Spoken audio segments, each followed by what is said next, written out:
한국 교회가 다시 하나님 말씀으로 돌아가야 돼, 이렇게 이제 목사님들이 말하지만 정작 자기 교회가 그렇게 돼야 된다라고 말하는 사람은 거의 없습니다. 목회자 자신도 그렇고요. 이 땅에 지금 목회자들이 너무 문제가 많아, 이렇게 말하지만 자기도 목사인데 자기를 그렇게 생각하고 거기서 벗어나는 일은 거의 없습니다. 그래서 우리가 참 속는 것이 있는데, 우리가 남은 잘 말하고 전체적인 평가는 잘하지만 내가 그 속에 있어서 나도 그와 같이 행해서 그곳에서 나와야 될 자라고는 여기지 않습니다. 한국 교회가 문제야, 너무 기복적이야, 세속주의야, 이렇게 말하는 사람들만 그곳에서 나와서 정말 하나님께 나간다면, 정말 삶까지는 못 바꿔도 정말 생각과 마음만이라도 아파하면서 그렇게 한다라면 정말 많이 바뀌어지지 않겠습니까? 그래서 하나님의 말씀이 남을 평가하는 잣대의 기준 이전에 먼저 나와 우리 교회를 돌아보는 통로가 되면 좋겠어요. 그것이 하나님이 우리에게 복음을 주시는 목적이고 또 우리가 받아야 할 목적입니다. 근데 우리가 돌아가야 될 곳은 복음이죠. 우리가 다른 사상이나 뭐 이론이나 이데올로기로 돌아가는 것이 아니라 예수 그리스도에게로 복음으로 돌아가야 합니다. 로마서의 주제가 이제 복음에는 하나님의 의가 나타났다라는 것입니다.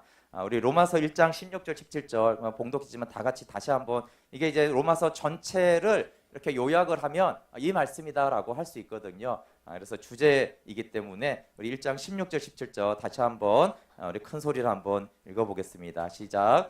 내가 복음을 부끄러워하지 아니하노니 이 복음은 모든 믿는 자에게 구원을 주시는 하나님의 능력이 됨이라. 먼저는 유대인에게요 그리고 헬라인에게로다. 복음에는 하나님의 의가 나타나서 믿음으로 믿음에 이르게 하나니 기록된 바 오직 의인은 믿음으로 말미암아 살리라 함과 같으니라. 아멘. 네, 로마서 전체를 어느 곳을 묵상해도 복음에는 하나님의 의가 나타나서 믿음으로 믿음에 이르게 한다라는 이 관점으로 보시면 로마서 전체가 그렇게 돼 있다는 것을 우리가 묵상하고 알 수가 있어요. 근데 로마서를 이렇게 읽다가 제가 좀 독특한 표현이 있는데, 어쩌면 아무것도 아니지만 제가 보기엔 좀 독특한 표현이 있었는데, 그게 뭐냐면 하나님이 하나님의 의를 자꾸 나타내신다라는 표현하는 거예요. 나타낸다. 그래서 한번 표현들을 한번 보면요, 복음에는 하나님의 의가 나타나서 우리가 읽었죠. 이거 3장에 가면 이제는 율법 외에 하나님의 한 의가 나타냈으니, 3장 25절에는 자기의 의로우심을 나타내려 하심이라, 나타내려고 하셨다라는 거예요. 26절에는 자기의 의로움을 나타내사. 근데 이렇게 나타낸다라는 것이 혹시 하나님이 자기 자랑을 하시나? 이렇게 이제 생각할 수도 있잖아요. 자랑쟁이신가? 본인이 의로우시면 의로운 거지 왜 자꾸 의를 자꾸 나타내신다라고 그러실까? 네, 지난주에 김대기 집사님이 교회 다른 일로 왔다가 우연히 김철원 전사님이 교회 주변에 이제 풀 정리하는 걸 사진을 찍어서 톡에 올렸잖아요, 그렇죠? 근데 만약에 설정 사진으로 전도사님이 자기가 자기를 찍어가지고 나는 주중에 아무도 안 볼 때 은근히 이렇게 탁 그냥 자기 일상인 것처럼 올리면은 왜 자기 선행을 드러내지? 이렇게 이제 생각하지 않겠어요? 좋은 일을 하긴 했지만 그걸 굳이 나타내야 되나? 드러내야 되나? 이런 생각이 있어가지고 마음이 좀 꼬이게 보면은 하나님 오른손이 하는 일을 왼손이 모르게 하라고 해놓고는 왜 하나님은 자꾸 자기의 의를 자꾸 이렇게 나타내시려고 하는 것인가? 하나님 의로운 줄 알겠다고요. 근데 뭐 굳이 그렇게 하나님의 의를 나타내야 되겠습니까? 그렇게 드러내야겠습니까? 이렇게 생각할 수 있어요. 근데 이 나타내는 것이 오늘 말씀을 전하는데 좀 중요한 내용입니다. 복음에는 하나님의 의가 나타났는데 이 의가 성경적인 의와 우리가 일상적으로 쓰는 의가 다릅니다. 의가 이제 사전적인 정의는 사회적 인간으로서 지켜야 할 올바른 도리예요. 뭘 해야 되는 도리가 의. 그래서 누구를 위해서 물에 빠져 죽은 사람 건져주면 의인이다 이렇게 하는데, 성경에서 의라고 했을 때는 언약 관계에서 책임을 다하는 것입니다. 언약 관계에서 책임을 다하는 것이, 물론 여기에 행위가 들어갈 수 있지만 관계에서 책임을 다하는 사랑과 그 모든 내면적인 것과 외형적인 것들이 다 포함되는 뜻이에요. 그래서 하나님의 의라고 했을 때 가장 대표적인 것이 탕자의 비유에서 볼 수 있죠. 아버지가 아버지를 반역하고 떠난 탕자를 여전히 사랑으로 기다려주시는 것이 아버지의 의입니다. 여기서 아버지는 어떤 행동과 액션을 취하지 않았지만 아버지는 여전히 아들을 사랑하고 있어요. 아들은 아버지를 사랑하지 않았죠. 그러니까 떠나버렸어요. 싫다고. 그러나 아버지는 여전히 탕자를 사랑하고 있는 것이 아버지의 의입니다. 그리고 탕자가 돌아왔을 때 달려가 안아주시고 아들의 권세를 회복시켜 주시고 잔치 속에서 아들을 누리게 하신 것이 또 아버지의 의예요. 그래서 그 아버지의 사랑, 궁율도 의고 그렇게 달려가 안아줘서 살진송아를 잡게 해서 아들을 후대하는 것도 아버지의 의입니다. 이것이 아버지로서 아들에게 하는 의를 책임을 다한 아버지의 모습을 볼 수가 있어요. 그럼 왜 하나님은 하나님의 의를 그렇게 나타내시나라고 했을 때 먼저 인간이 죄인이기 때문에 그래요. 죄인. 하나님을 마음에 두기 싫어하는 끔찍하고 비참한 죄인입니다. 그래서 로마서 1장에는 이 죄인이 어떤 짓을 하냐 하면은 우상을 보고 하나님의 영광이라고 말하지 않나. 그리고 온갖 죄들을 범하면서 그 죄가 죄인지 사실을 알면서도 옳다라고 말하고 합리화하면서 자기와 같은 죄를 짓는 사람을 함께 격려하고 이런 일을 행한다고 말하고 있어요. 로마서 1장 28절부터 우리 32절 한번 같이 읽어보겠습니다. 1장 28절부터 시작. 또한 그들이 마음에 하나님 두기를 싫어하며 하나님께서 그들을 그 상실한 마음대로 내버려 두사 합당하지 못한 일을 하게 하셨으니 곧 모든 불의, 추악, 탐욕, 악의가 가득한 자요 시기, 살인, 분쟁, 사기, 악독이 가득한 자요 수근수근하는 자요 비방하는 자요 하나님께서 미워하시는 자요 능욕하는 자요 교만한 자요 자랑하는 자요 악을 도모하는 자요 부모를 거역하는 자요 우매한 자요 배약하는 자요 무정한 자요 무자비한 자라. 그들이 이 같은 일을 행하는 자는 사형에 해당한다고 하나님께서 정하심을 알고도 자기들만 행할 뿐 아니라 또한 그런 일을 행하는 자들을 옳다 하느니라. 네, 시작은 그들이 마음에 하나님 두기를 싫어하는 거예요. 이게 가장 큰 죄입니다. 죄가 뭐냐라고 했을 때 먼저는 이런 뒤에 나오는 목록보다 내 마음에 하나님 두기를 싫어하는 게 죄예요. 그러니까 싫어하니까 하나님이 그러면 그래 내가 네 마음에 거하지 않겠다. 내버려 두니까 나오는 것이 이제 32가지의 쭉 죄들이 열거가 됩니다. 근데 이제 죄를 짓는 것까지는 짓는데 32절에 보면 이 같은 일을 행하는 자는 사형에 해당한다고. 그러니까 죄라는 걸 인지를 양심이 한다라는 거예요. 양심은 죄라고 인지하지만 자기는 여전히 행하고 이 일을 행하는 자들을 옳다고 합니다. 어제도 이렇게 인천에 또 퀴어 축제를 한다라고 뉴스에 나왔어요. 네. 그러니까 이제 예수님도 동성애를 찬성한다 이런 주장을 하는 것이죠. 인천시 동구에 이제 장소 사용을 신청했는데 어쨌든 불허가 됐어요. 그러면 불허가 됐구나 그게 아니고요. 동구를 상대로 행정 심판을 청구하는 거예요. 그러니까 그 불허해준 어떤 공무원이 있을 거 아니에요, 그렇죠? 내가 이거 행정 심판을 청구해서 너한테 징계가 가도록 하겠어. 이렇게 이제 어쨌든 하는 것들이죠. 그래서 그 일을 행할 뿐만 아니라 이것이 옳다라고 계속적으로 합리화하고 주장하는 것이 이미 성경에 기록이 되어 있는 것입니다. 그런데 여러분, 이 동성애가 계속 합법화하고 합리화하는 것이 이 사회의 큰 문제인데, 그러면 이런 죄성이 동성애만 있느냐? 그렇지 않습니다. 이 죄성은 사실 모든 죄성 가운데 있는데 유독 이 사회 지금 이 성소수자 문제로 강하게 대두될 뿐이에요. 안타깝지만 여러분 명성교회가 세습을 하고 이 두 목사님과 많은 교인들이 총회 재판국도 이게 죄인 줄 양심으로 알면서도 옳다고 주장하는 거예요. 법적으로 합당하다고 주장하고 있는 것이죠. 근데 그러면 그런 교회만 그런가? 그렇지 않습니다. 여러분 개인적으로 집안에서나 누구하고 시기와 분쟁과 판단과 미움과 교만과 불효나 무정함 같은 걸로 다툼이 생겼을 때 어떡합니까? 그게 왜 잘못인데 이렇게 하지 않아요? 다들 그러는데 왜 나만 갖고 그래? 이렇게 해서 다른 사람도 옳다 하고 자기도 옳다라고 주장합니다. 그리고 마지막으로 하는 거예요. 너는 어떤데? 이러잖아요. 그렇죠? 그래서 하나님 앞으로 나온다는 것은 뭐냐면요.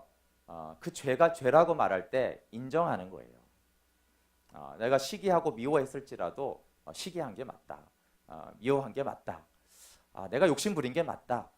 이렇게 하는 것이에요. 근데 이 죄는 뭐냐면 물론 시작은 하나님을 마음에 두기 싫어하는 게 죄고 그 다음엔 죄들이 나오는데 가장 마지막에 심각한 죄는 뭐냐면 그것이 죄라고 말할 때 아니라고 변명하고 주장하는 것이에요. 온갖 이유를 들어서 그렇게 주장하는 것이 죄입니다. 그런데 이렇게 자기를 보호하고 합리화하는 죄인은 진짜 자기가 죄인인 줄 모르죠. 그런데 하나님께서 은혜를 베푸셔서 내가 정말 죄인이구나. 이렇게 내가 합리화하고 변명했는데 아니다. 나는 정말 하나님 앞에 비참한 심판받을 죄인이다. 이렇게 이제 자기가 인식이 어느 정도 되면은 예수님을 믿게 되죠. 예수님이 죄사함과 필요하고 심판이 있다는 걸 아니까 하나님이 사형이라고 해당하는 걸 알게 되었으니까 예수님을 믿고 구원받게 되어집니다. 그런데 예수님을 믿지만 이렇게 중심으로 하나님의 제 용서와 사랑을 믿지는 않아요. 제가 가장 혐오스럽지 않은 사진을 한 건데요. 뭐 사진에 보니까 너무 혐오스러운 게 많아요. 근데 이 죄인의 비참성을 알았다는 것은 하나님 앞에서 나는 인간이 봤을 때 정말 바퀴벌레 같고 쥐와 같다 이렇게 느끼는 거예요. 근데 이제 항상 우리는 하나님의 기준으로 우리를 봐야 되는데 우리를 기준으로 하나님을 생각하거든요. 그러니까 내가 저 바퀴벌레를 죽여야 되는데 저 바퀴벌레가 회개를 하니까 내가 저 바퀴벌레를 때려잡지는 않겠지만 그렇다고 해서 내가 저 바퀴벌레를 품어줄 수는 없지. 그건 별개의 문제지. 저걸 때려잡지는 않아도 나는 쟤를 품어주면서 내가 먹이를 줘가지고 이렇게 돌봐줄 수는 없어. 내가 쥐를 이렇게 품에 안고 사랑한다고 나는 허깅을 할 수는 없지. 이런 이미지를 사실 하나님께 투영을 하는 거예요. 그러니까 하나님도 그래, 하나님은 나를 진노하시진 않을 거야. 내가 예수님 믿고 이렇게 회개도 하니까. 그리고 하나님은 나에게 어떤 지옥 보내거나 그렇게까지는 하지 않을 거야. 왜냐하면 예수님의 보혈로 우리의 죄를 사해 주니까. 그렇지만 정말 하나님이 나를 사랑으로 품어주고 이 바퀴벌레와 같은 나를 여전히 바퀴벌레 같잖아요. 그렇죠? 믿은 다음에도 하는 짓이 정말 하나님은 바퀴벌레를 품에 안아주시고 자신의 사랑을 다 내어주는 하나님인가? 그게 잘 믿어지지가 않아요. 그래서 이제 하나님을 믿지만 하나님과 거리를 두죠. 하나님과 이렇게 거리를 두는 거예요. 왜냐하면 하나님의 의를 모르기 때문에 그렇습니다.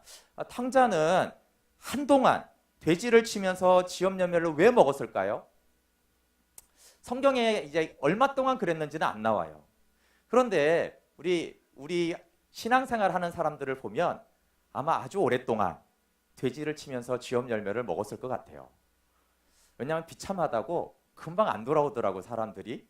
그러니까 아마 이 탕자도 며칠 아니면 몇 달 이러고 돌아온 게 아니라 어쨌든 한동안. 왜 아버지께 돌아오지 않았을까요? 아버지의 사랑을 몰랐을까요? 아버지의 사랑을 알았으면서도 몰랐는데 아버지가 자기를 사랑하는 것은 알았습니다. 그래서 돌아가면은 종이 주는 그런 밥 정도는 줄 거라고 믿었어요. 그러니까 탕자도 어떤 믿음은 있었냐면 내가 아버지께 돌아가면 야, 이 자식아 재산 다시 돌려내. 그러지 않으면 이제 너는 노예처럼 하고 막 두들겨 패고 그러지는 않을 아버지인 건 알았어요. 그럴 거면 안 돌아오죠 절대. 근데 또 어떤 아버지의 사랑은 몰랐냐면 자기가 다 탕진한 그 재산을 다시 상속받을 수 있도록 그렇게 아들의 권리를 다 회복시켜주고 종기를 주고 정말 그 이전에도 안 했던 잔치를 벌이면서까지 자기를 환대해주고 사랑하고 품어줄 아버지의 사랑은 또 전혀 알지를 못했어요. 그러니까 사랑하지만 사랑을 모르는 거예요. 그러니까 애매하게 아는 거죠. 그러니까 애매하게 아니까 적당한 거리를 두는 거예요. 그러니까 하나님과 그래서 우리가 적당한 거리를 둡니다. 그러니까 하나님이 어느 정도 우리를 사랑한다는 건 믿으니까 하나님께 가지만 정말 하나님이 이런 나를 완벽하게 완전하게 용납하고 용서하고 나를 품어주셔서 나를 하나님의 자녀로 존귀하게 그렇게 해주실까? 그 믿음은 또 없는 거예요. 그러니까 이제 애매한 상태로 탕자가 보냈던 것이죠. 그러나 어쨌든 탕자가 돌아온 것은 그래서 아버지가 그렇게 자기를 극진히 사랑하는 건 몰랐지만 자기가 더 비참해진 거 어느 날. 그러니까 밥이라도 먹으러 가자. 아버지는 나를 채찍으로 때리지는 않을 거야. 쥐옷 열매는 적어도 주지 않으실 뿐이야. 이 정도의 사랑이지만 하나님께 돌아왔는데 그러나 그 탕자는 아버지의 의를 몰랐다는 거예요. 그렇죠? 아버지의 의를 몰랐으니까 돌아갈까 말까 이렇게 한 것이에요. 하나님께 나아갈 때는 우리가 계산을 합니다. 사실은 무의식적으로 뭘 계산합니까? 우리의 죄의 크기와 하나님의 사랑의 크기를 비교합니다. 그래서 하나님의 사랑이 더 크다고 우리가 판단이 되어지면 즐거이 담대히 나아갑니다. 하나님께. 근데 우리의 죄가 하나님의 사랑보다 좀 더 큰 것 같아요. 그러면 애매하게 나아갑니다. 부끄럽게 나아갑니다. 그래서 겨우 하나님의 죄 용서함을 받든지 아니면 전혀 영적으로는 하나님께 나아가서 만나지를 못합니다. 하나님의 의를 나타내고 하나님의 자신의 의를 보여주는 이유가 여기에 있습니다. 하나님의 의를 보여주지 않으면 우리는 우리 같은 하나님을 생각하기 때문에 그 하나님이 바퀴벌레 같은 나를 기쁘게 달려와서 안아줄 거라고 알지를 못해요. 그래서 그 의, 하나님의 사랑을 자꾸 보여줘야 되는 거예요. 나타내줘야 되는 거예요. 그래서 야, 너의 죄보다 내가 너의 죄를 덮는 그 사랑이 얼마나 더 크냐. 너의 그 반역과 무지보다 내가 너를 사랑하는 긍휼이 얼마나 큰지를 보라는 거예요. 그리고 단지 감정적으로만 내가 사랑하는 것이 아니라 내 아들을 십자가에 못 박아서 보혈을 흘려줘서 내 아들이 그 죄를 다 담당해서 심판을 다 받았지 않았느냐. 그 의의를 자꾸 보여주는 것이에요. 그래서 나는 바퀴벌레와 같은 너를 안을 뿐만 아니라 너를 내 속에 둘 만큼 너를 사랑하는 내 의의를 보라는 것이에요. 보여주지 않으면 우리가 보지 못하면 하나님께 갈 수 없고 나오지 않기 때문입니다. 근데 우리는 우리의 죄인됨을 먼저 봐야 됩니다. 하나님의 거룩을 기준으로 죄를 봐야 되는 것이죠. 우리 여기 한 청년의 카톡 프로필을 제가 보다가 잘 안 보이시죠? 이렇게 돼 있어요. 오늘따라 자신이 한심하게 느껴진다면 평소에도 그랬다는 사실을 떠올리며 안심하세요. 잘 자라는 거죠. 저 뒤에는 내가 지금 왜 이 짓을 하고 있을까라는 생각이 든다면 이 짓을 안 했을 때도 딱히 더 나은 일을 하지는 않았다는 사실을 떠올리며 침착해지세요. 이렇게 이제 당황하지 말고 그냥 잠이나 잘 자라 이런 말인데 죄도 그렇습니다. 죄가 우리는 죄가 딱 드러나고 내가 죄를 딱 지으면 나에 대해 굉장히 실망을 해요. 근데 원래 그랬다는 사실을 아시고 하나님 앞에 그냥 제가 원래 이런 존재였습니다. 합리화하라는 것이 아니라 자기 자신을 우리가 너무 모른다는 거예요. 그 죄 지었을 때만 죄인이 아니고요. 죄 안 짓고 있을 때도 원래 죄인이었어요. 그렇게 흉악하고 끔찍한 죄인이었어요. 그래서 바울이 로마서를 하면서 앞부분에는 우리가 얼마나 하나님 앞에 죄인인지를 정확히 알아야 된다라고 로마서 1장 18절부터 3장 20절까지 거의 2장의 분량으로 하나님 앞에 우리가 어떤 죄인인지를 알아야 된다라고 하고 있어요. 그리고 3장 21절부터 5장 21절까지 또 거의 2장에 걸쳐서는 뭘 자꾸 말하냐면 하나님의 의를 알아야 된다라고 하고 있어요. 그래서 두 가지를 바울이 이제 5장까지를 밝히는데 하나님 앞에서 인간이 우리가 어떤 죄인인지 알아야 된다. 그리고 두 번째 하나님의 의를 알아야 된다. 이 두 가지를 알 때 우리가 하나님과 화평한 관계를 누리면서 하나님의 영광을 보게 된다라는 것이에요. 그래서 하나님의 의를 제대로 알라고 했습니다. 우리 로마서 3장 21절, 22절 우리 짧게 좀 읽어가면서 하나님의 의를 좀 보겠습니다. 3장 21절, 22절 한번 읽어볼게요. 시작. 이제는 율법 외에 하나님의 한 의가 나타났으니 율법과 선지자들에게 증거를 받은 것이라. 곧 예수 그리스도를 믿음으로 말미암아 모든 믿는 자에게 미치는 하나님의 의니 차별이 없느니라. 여기도 하나님의 한 의가 나타났죠. 3장 23절 24절 읽어볼게요. 시작. 모든 사람이 죄를 범하였음에 하나님의 영광에 이르지 못하더니 그리스도 예수 안에 있는 속량으로 말미암아 하나님의 은혜로 값없이 의롭다 하심을 얻은 자 되었느니라. 여기 하나님의 의가 어떤 의인가에 대해서 예수님 안에 그 보혈로 속량하신 것으로 말미암아 이것은 은혜로 값없이 의롭다 하심을 얻었다는 거예요. 이게 하나님의 의라는 거예요. 하나님의 의는 너 잘하면, 너 그래 헌금 많이 하고 봉사 많이 하고 기도 많이 하면 의롭게 해줄게, 그러지 않고요. 값 없이 은혜로 의롭게 해줬다라는, 이게 하나님의 의라는 것입니다. 그럼 어떻게 의로워졌고 어떤 상태로 의로워졌는가에 대해서 25절 26절이 말하고 있어요. 같이 읽어볼게요. 시작. 이 예수를 하나님이 그의 피로써 믿음으로 말미암는 화목제물로 세우셨으니 이는 하나님께서 길이 참으시는 중에 전에 지은 죄를 간구하심으로 자기의 의로우심을 나타내려 하심이니 곧 이때 자기의 의로우심을 나타내사 자기도 의로우시며 또한 예수 믿는 자를 의롭다 하려 하심이니라. 네, 예수님의 피로, 예수님은 화목 제물이 되셨다라고 말합니다. 그러면서 죄를 사해 줬을 뿐만 아니라, 죄를 용서해 줬을 뿐만 아니라 보혈은 하나님과 화목하게 하는 의를 줬다라는 거예요. 그러니까 보혈은 두 가지의 우리를 의를 줬는데, 우리의 죄를 속량해 주고 깨끗게 하는, 용서해 주는 은혜를 줬고, 두 번째는 하나님과 화목하게 하는 의를 줬다는 거예요. 화목하게 하는 의가 뭐예요? 하나님께 나아갈 수 있는 권리를 줬다라는 거예요. 주님의 보혈이. 그래서 우리가 의롭게 되었다라고 했을 때 이 로마서에서 두 가지를 뜻하는데, 우리가 존재적으로 의롭게 된 것이에요. 그리고 또 우리가 하나님 아버지께 나아갈 수 있는, 우리의 의를 행사할 수 있도록 그런 의인이 되었다라고 하는 것입니다. 여러분, 믿음이 자라는 비결은 우리의 죄인됨을 알고 하나님의 의를 아는, 이 두 가지를 아는 것에서 우리의 믿음이 자랍니다. 그리고 믿음으로 점점 또 자라가게 되어져요.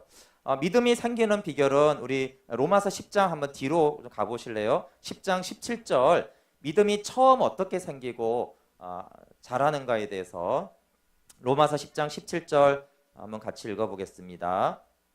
시작. 그러므로 믿음은 들음에서 나며 들음은 그리스도의 말씀으로 말미암느니라. 믿음이 어디서 나냐 하면 그리스도의 말씀, 복음을 들으면서 믿음이 처음 탄생을 하는 거예요. 하나님을 향한 믿음이. 그래서 믿음이 어떻게 생기느냐라고 했을 때 하나님의 복음의 말씀을 듣는 것이에요. 마음으로 듣는 것이죠.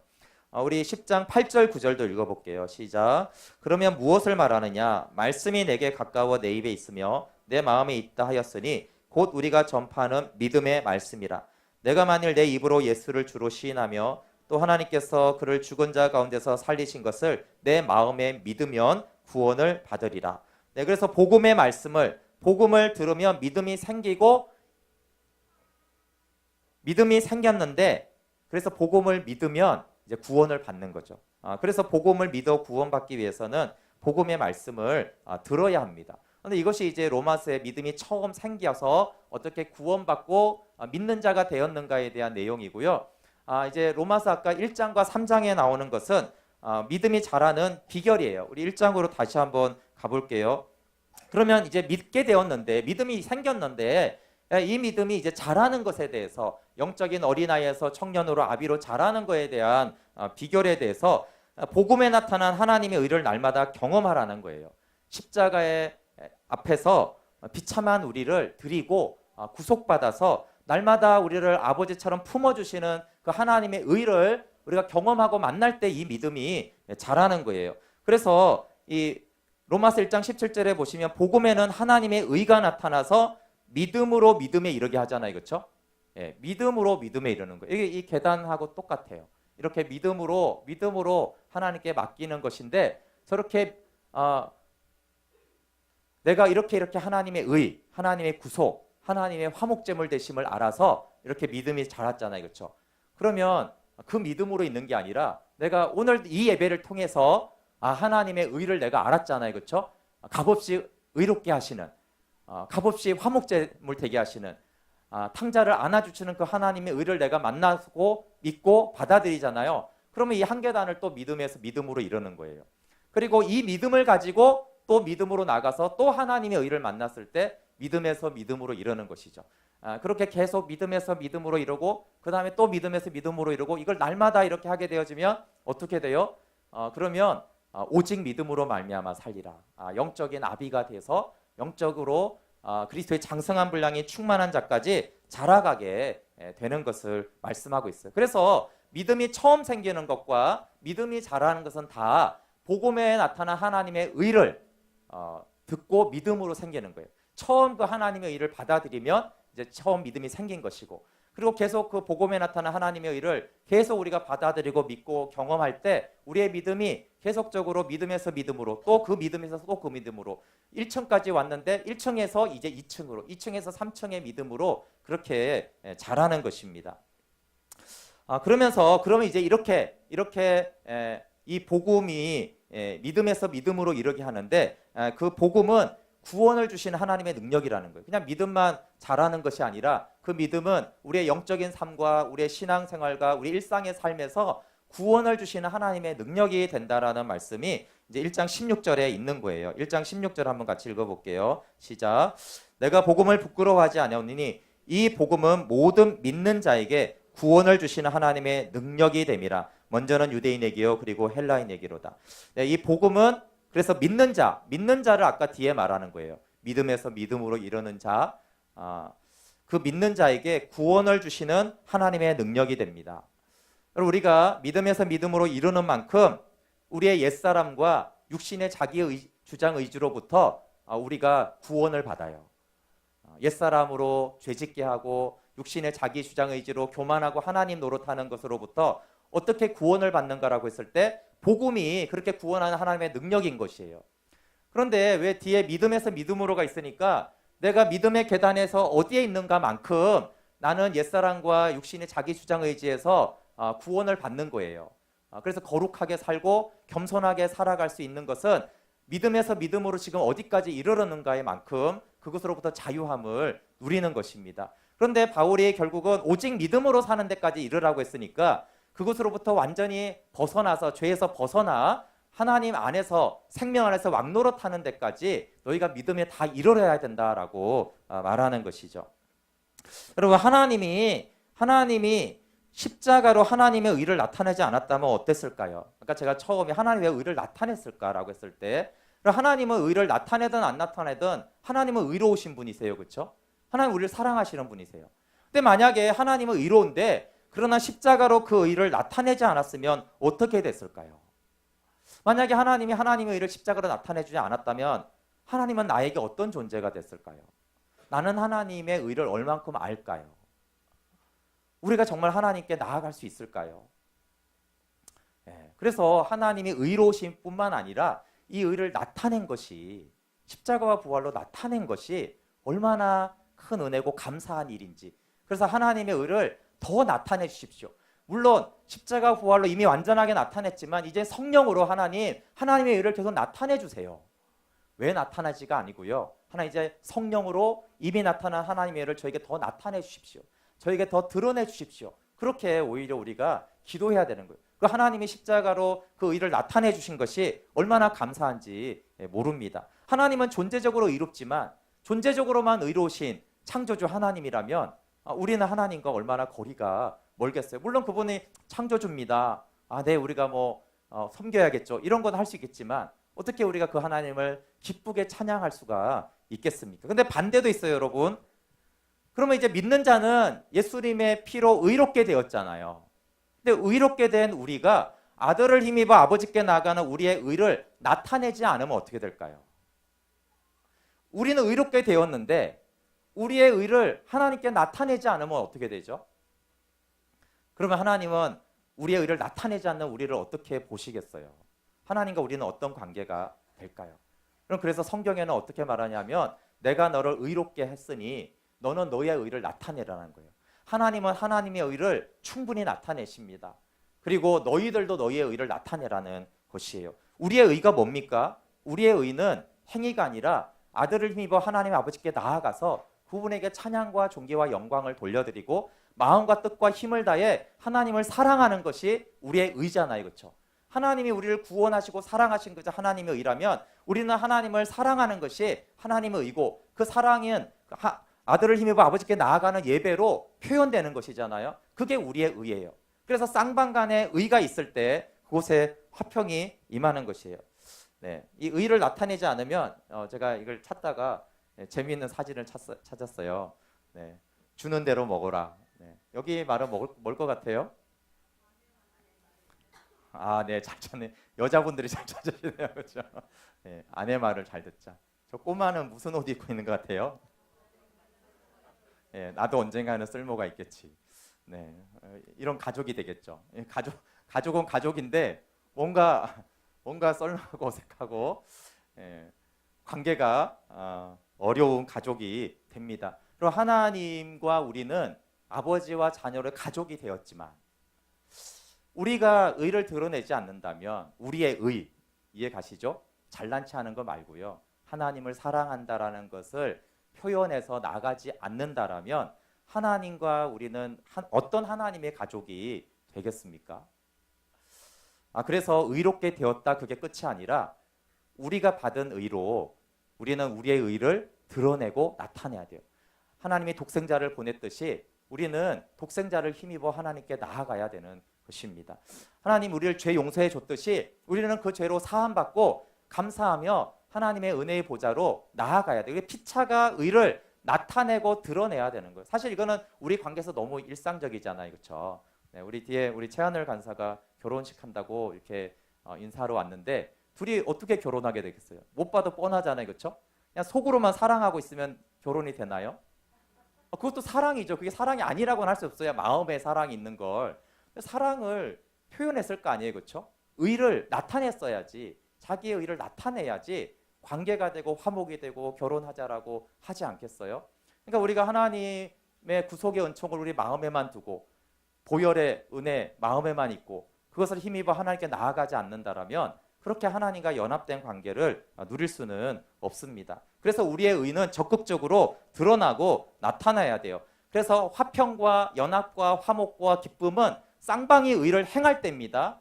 쌍방이 의를 나타낼 때예요. 그러니까 쌍방이 의로울 때인데 더 정확히 말하면 의로울 뿐만 아니라 그 의를 서로 나타낼 때 마음속에서만 서로 깊이 사랑하는 거 말고 그것도 나쁘진 않지만 깊이 마음속에 사랑한 것을 표현하고 나타내고 말과 행위로 나타낼 때 거기에 연합과 기쁨과 화평과 화목이 임하는 거잖아요. 네, 그 말씀이 로마서 4장 25절부터입니다. 4장 25절부터 5장 2절까지 쌍방이 의를 나타낼 때 이렇게 된다라고 하면서 이렇게 하자라고 말하는 거죠. 4장 25절부터 5장 2절까지 읽어볼게요. 시작. 예수는 우리가 범죄한 것 때문에 내줌이 되고 또한 우리를 의롭다 하시기 위하여 살아나셨느니라. 그러므로 우리가 믿음으로 의롭다 하심을 받았으니 우리 주 예수 그리스도로 말미암아 하나님과 화평을 누리자. 또한 그로 말미암아 우리가 믿음으로 서 있는 이 은혜에 들어감을 얻었으며 하나님의 영광을 바라고 즐거워하느니라. 25절에는 예수님은 이제 화목제물이 되신 걸 말하고 5장 1절에는 믿음으로 의롭다 하심을 받았으니 끝 그게 아니고요. 그렇죠? 의롭다 하심을 받았으면 왜 의롭다 하심을 받아요? 그 목적지는 하나님과 화평을 누리는 거라는 거예요. 결국 우리의 의를 행사해서 우리의 의를 나타내서 하나님과 화평을 누리기 위해서 의롭게 된 거지 존재적인 의가 목적이 아니라는 거예요.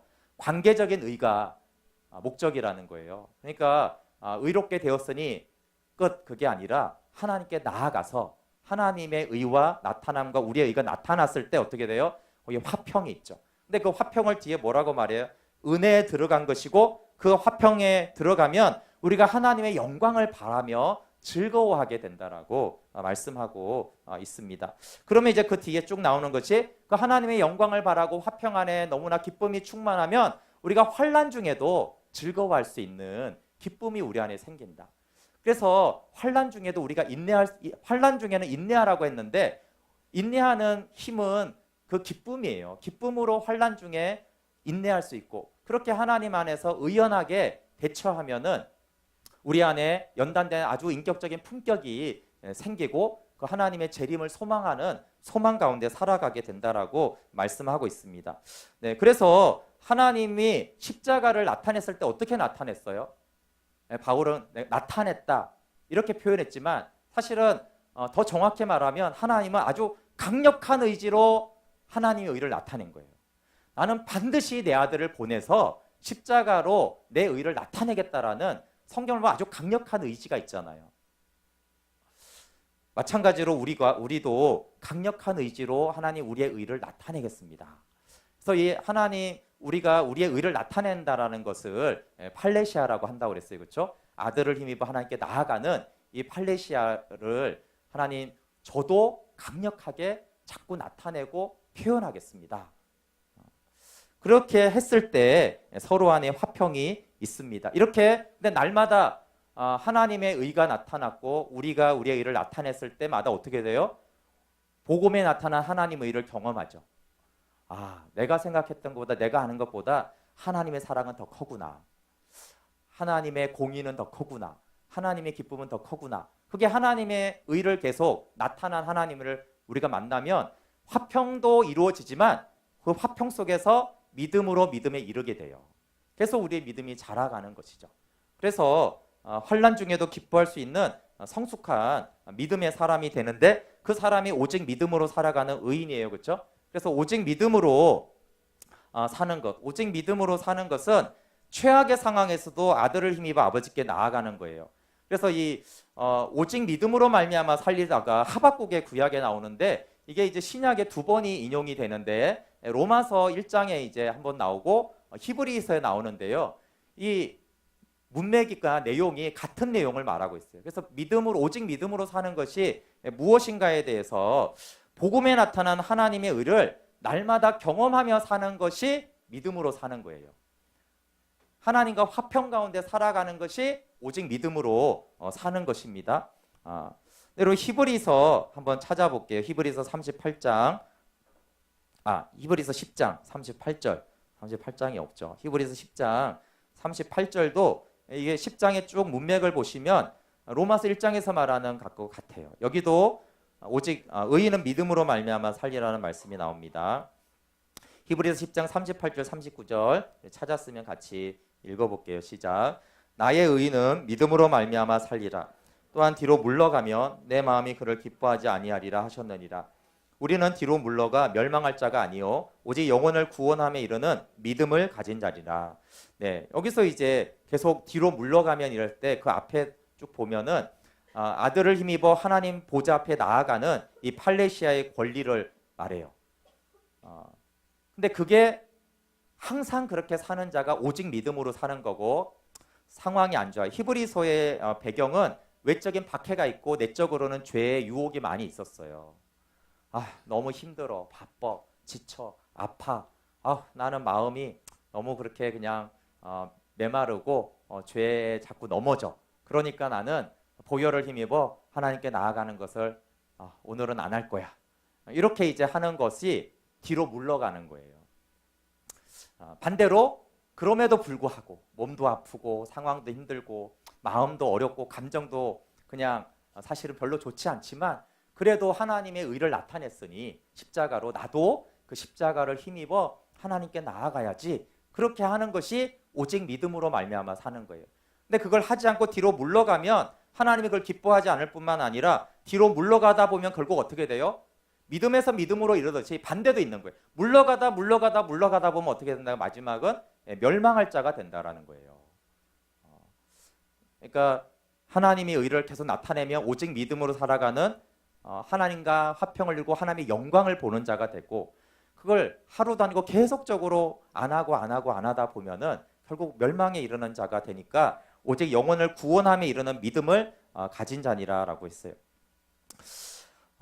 오직 믿음으로 사는 이제 두 번째 뜻이 언약 백성을 돌보시는 하나님을 믿는 거예요. 그런데 우리가 이제 믿음으로 산다라고 했을 때 사람들이 이 두 번째를 이제 딱 생각하는 거예요. 하나님이 뭐 나의 재정이든 나의 가족이든 안 믿는 가족을 구원받게 하는 것이든 하나님의 어떤 돌보심이 있잖아요. 그렇죠? 목자 되신 주님이 양을 돌보시는 그 돌보심을 믿는 것을 첫 번째 믿음이라고 생각하는데 그렇지 않고 성경에는 하나님의 의를 나타난 하나님의 의를 매일매일 알고 만나는 것이 오직 믿음으로 사는 첫 번째예요. 그리고 두 번째는 이제 그러면 언약 관계 있잖아요. 하나님과 화평을 누리잖아요. 그러면 하나님과 화평을 누리는 그 아버지가 아들 된 나를 돌보시겠는가? 돌보죠, 당연히. 그렇죠? 그러니까 하나님이 돌보시는 믿음이 생겨서 우리의 일상생활과 삶에 있는 어떤 문제들에도 불구하고 하나님이 나와 함께 하시고 나의 삶을 돌봐주신다라는 것을 믿고 그 믿음으로 사는 것이 두 번째 이제 오직 믿음으로 사는 것이에요. 근데 이 순서가 아주 중요합니다. 하나님께 나아가지 않고 하나님을 모르는데 점점 뒤로 물러가고 멸망길로 가면서 하나님이 어떤 문제를 해결해주고 소원을 성취해줄 것을 믿는 것은 그 응답받아서 뭐 하겠어요, 그렇죠? 예, 엄청 부자로 건강하게 잘 먹고 잘 살았는데 지옥 갔더라. 그게 어떻게 오직 믿음으로 산 사람의 삶의 고백이겠어요? 그래서 언약 백성을 하나님 돌보주신다고 하셨어요. 신명기 28장도 굉장히 많잖아요. 이것저것 길게 대표적으로 2절부터 4절에 보면 네가 여호와의 말씀에 청종하면 이 첫 번째 믿음으로 살면 이 모든 복이 내게 임하여 내게 이르리니 성읍에서도 복을 받고 들에서도 복을 받을 것이며 내 몸의 자녀와 내 토지의 소산과 내 짐승의 새끼와 소와 양의 새끼가 복을 받을 것이며 이렇게 구약에도 언약적으로 안에 있을 때 하나님 돌보시겠다고 했고요. 그럼 구약에만 있지 않느냐? 그렇지 않아요. 신약에도 마태복음 6장 33절에 그런즉 너는 먼저 그의 나라와 그의 의를 구하라. 그리하면 이 모든 것을 너에게 더하시리라. 하나님의 나라를 구하고 여기 하나님의 의를 구하라고 그랬잖아요. 하나님의 의가 나타났는데 그 하나님의 의를 구하고 나아가라는 거예요. 그러면 이 모든 것을 너에게 더하시리라. 그렇죠? 첫 번째 하나님의 나라와 의를 구하는 그 믿음에 있으면 하나님이 이것들을 더해주는 믿음도 가져라. 이렇게 말하는 것이에요. 그래서 영생의 교제로 믿음으로 믿음에 이르면 하나님이 우리를 돌봐주시는 믿음도 생기게 되고 그 믿음으로 사는 것이에요. 그래서 만물 위에 하나님을 만난다는 것은 공허한 게 아니라 그 만물 위에 영원한 하나님이 만물 안에서도 주관하시고 만물을 충만하시기 때문에 이 만물 안에서의 나의 삶에서도 간섭하시고 돌보아 주시고 인도하심을 믿는 것이죠. 그래서 만물 위에 하나님을 아는 것이 첫 번째 오직 믿음으로 사는 것이라면 이 만물을 다스리시고 내 삶만이 아니라 하나님 교회와 이 나라와 이 민족까지도 다스리시는 분이십니다. 그래서 느헤미야는 자기의 문제가 아니라 그 나라의 죄와 회복을 위해서 하나님께 믿음으로 기도했잖아요. 그렇죠? 먼저 만물의 하나님을 알았기 때문에 이 땅에 망한 그 나라가 다시 회복될 것을 믿고 기도하고 회개하고 했던 것입니다.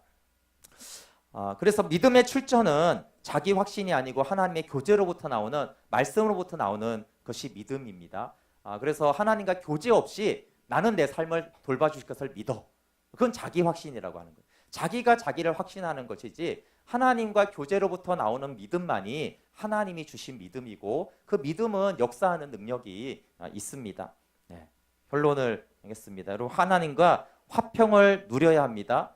근데 어떻게 그럼 하나님과 화평을 누리고 하나님의 영광을 보고 비록 환난이 와도 우리가 기뻐할 수 있는 그러면서 점점 그 연단이라는 것은 영적인 아비로 성숙한 신앙인으로 자라가는 것인데 그것은 서로가 의로움을 나타낼 때 됩니다. 그래서 로마서에 하나님의 의를 나타냈다라는 말씀이 얼마나 감사한지 몰라요.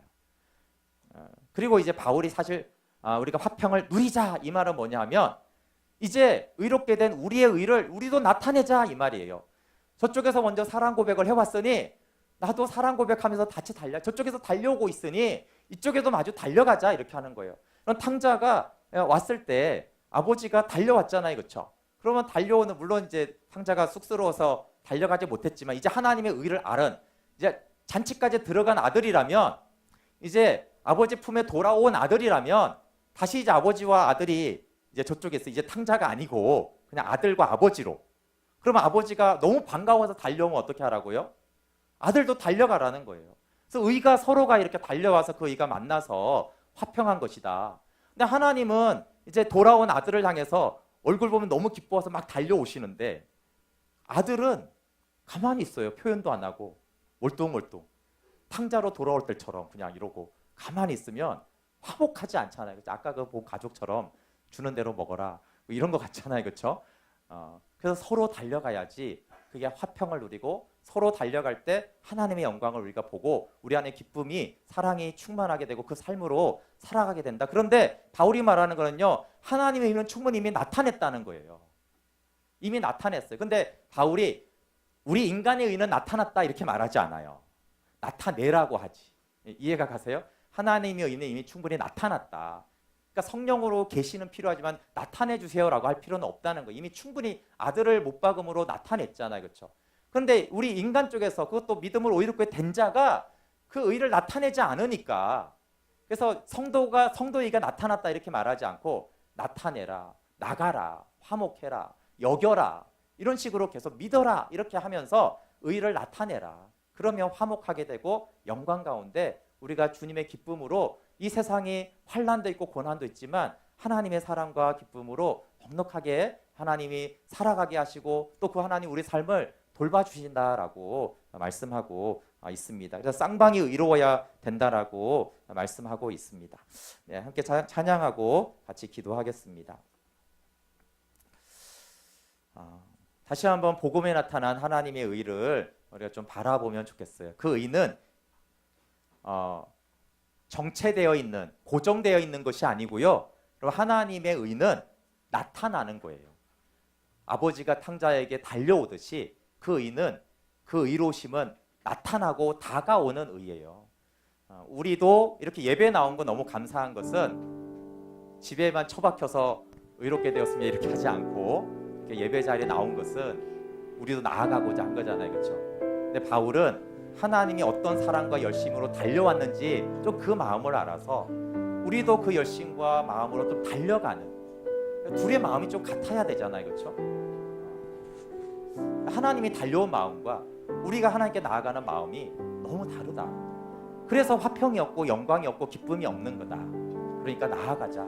그분이 화목제물이지 않느냐. 이렇게 바울이 강력하게 권고하는 것입니다. 우리 이 찬양이 이제 저희가 말씀을 마치면서 하잖아요. 보통 예배 시작할 때 하는데 제 말은 예배 시간만이 아니라 삶에서도 하나님 날마다 매일 묵상하며 하나님께 나아갑니다. 또 순간순간 내 직장에서도 주님 보혈로 내가 아버지를 의지합니다. 사랑합니다. 그렇게 하는 의미로 찬양하겠습니다.